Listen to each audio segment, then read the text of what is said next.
далеких-далеких землях Поднебесной, а еще кое-где в Непале, Бирме и Индии, живет знаменитый мастер кунг-фу. Он, постоянно скрываясь от чужих глаз, путешествует по свету в поисках единственного достойного противника, чтобы сразиться и проверить свое мастерство. Друзья, сегодня наш глаз усладит мастер Шифу, он же малая панда, он же кошачий медведь или красная панда. Первые письменные упоминания об этой квинтэссенции милоты в Китае восходят к 13 столетию. Но европейцы узнали о красной панде только в 19 веке. Официально открыл кошачьего медведя в 1821 году английский натуралист Томас Хардвик. Он утверждал, что эпитет «блистающий» и «яркий» куда лучше подходит для такого красивого животного, чем непонятное китайское название. Француз писал о новом животном как о прекрасном создании, одном из самых симпатичных четвероногих на планете.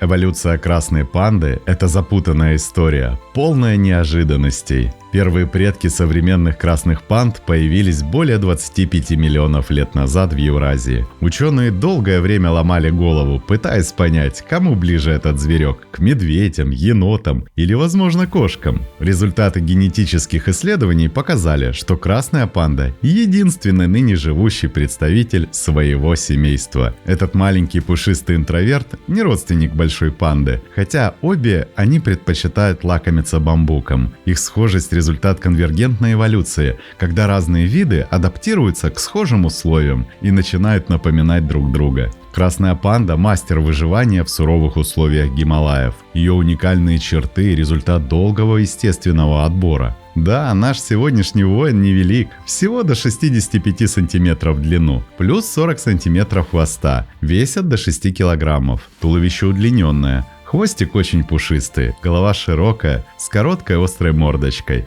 и маленькими округлыми ушками. Рыжеватый мех красной панды не просто симпатичный, он помогает ей сливаться с листвой деревьев и мхами, покрывающими ветви в ее лесной среде обитания. Даже полосы на хвосте размывают ее силуэт, делая ее менее заметной для хищников. Шерсть красной панды покрывает даже подошвы ее лап, защищая от холода и скользких поверхностей. Такая природная изоляция позволяет ей комфортно жить в суровых условиях Гималаев. Лапы короткие, крепкие, с полувтяжными когтями, которые помогают панде легко забираться на деревья и спускаться с них. А еще у них 6 пальцев. Такая анатомическая особенность позволяет животному ловко лазать по веткам и легко управляться даже с тонкими побегами бамбука. А рисунок в виде маски на мордочке, который, как у енотов, абсолютно уникален для каждой отдельной особи. Вот такой вот паспорт завели себе блестящие панды, чтобы удачно мимикрировать в кронах деревьев, ибо мастерство великого воина заключается не в силе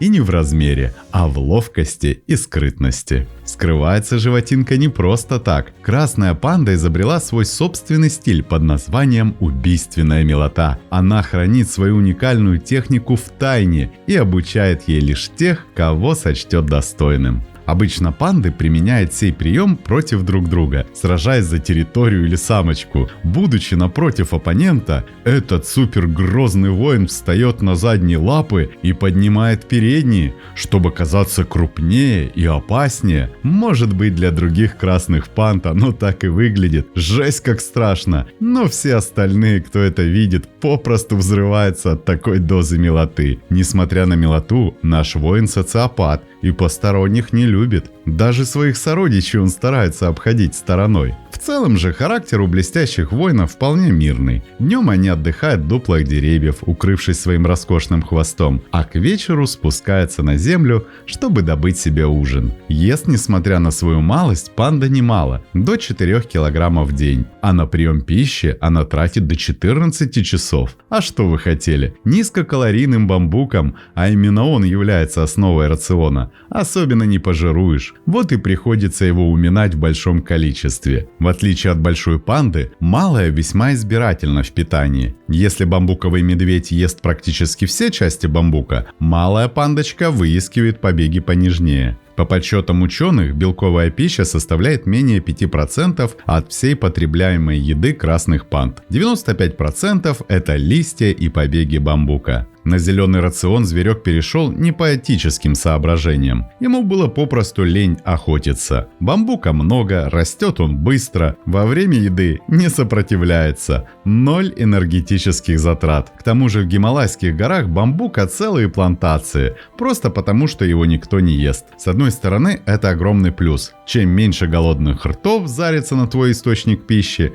тем больше достанется тебе. С другой, бамбук игнорирует даже травоядные, и не без причины. Его энергетическая ценность настолько низкая, что наесться им нереально. На 100 грамм молодого бамбука приходится 91 грамм воды. Питательных веществ типа жиров, белков и углеводов в сумме не больше 8 граммов. Это то же самое, как если бы вы питались одними огурцами на протяжении всей жизни. Избрав путь милого травоядного, панды поплатились своим временем. Пищеварительный тракт хищных не приспособлен к эффективному перевариванию листьев и травы. Чтобы получить хоть какие-то полезные вещества, зверушкам приходится очень много жевать и тратить на это кучу времени, до 13 часов в день. Именно поэтому красная панда иногда с удовольствием лакомится ягодами или фруктиками. И лишь иногда суровой азиатской зимой этот свирепый хищник охотится на мелких грызунов и птичек. Но даже такие милаши не могут обеспечить свой организм достаточным количеством энергии на время холодов. Как только температура окружающей среды опускается, панды укутываются в пушистый хвост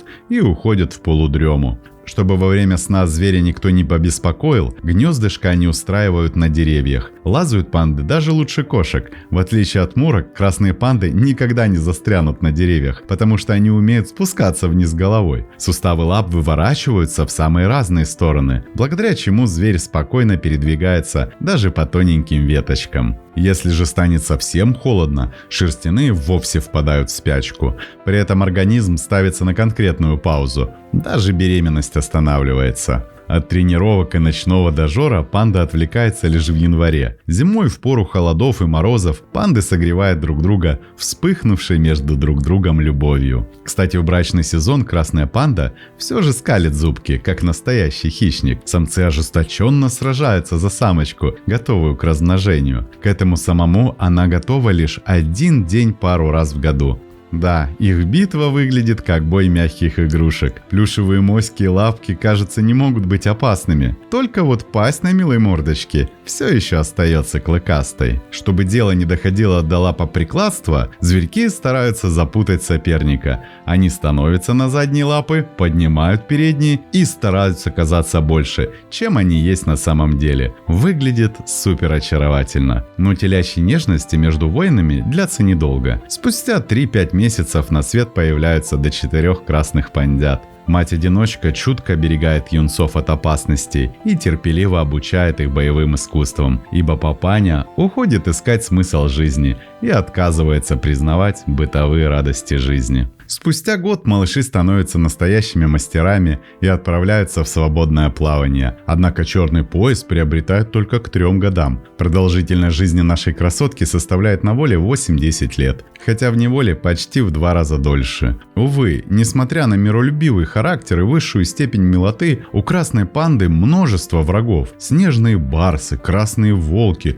куницы ищут, убивают и съедают воинов по всему Китаю. С людьми наши герои тоже не в ладах, ведь мы постепенно уничтожаем их главную среду обитания, что для красной панды равносильно смерти. Красная панда играет важную роль в своем лесном доме. Поедая бамбук, она способствует его обновлению и создает среду для других видов. Но, увы, из-за вырубки лесов, браконьерства и изменения климата, численность красных панд стремительно сокращается. На данный момент красная панда практически уничтожена, поэтому обаяшку занесли в Международную Красную книгу. Благо то, что в зоопарках кошачьи медведи, в отличие от своих больших собратьев, весьма активно размножаются, что дает миру надежду сохранить это уникальное племя милейших воинов. Красная панда – национальный символ Непала и объект поклонения во многих азиатских культурах. Сегодня она стала олицетворением важности сохранения биоразнообразия.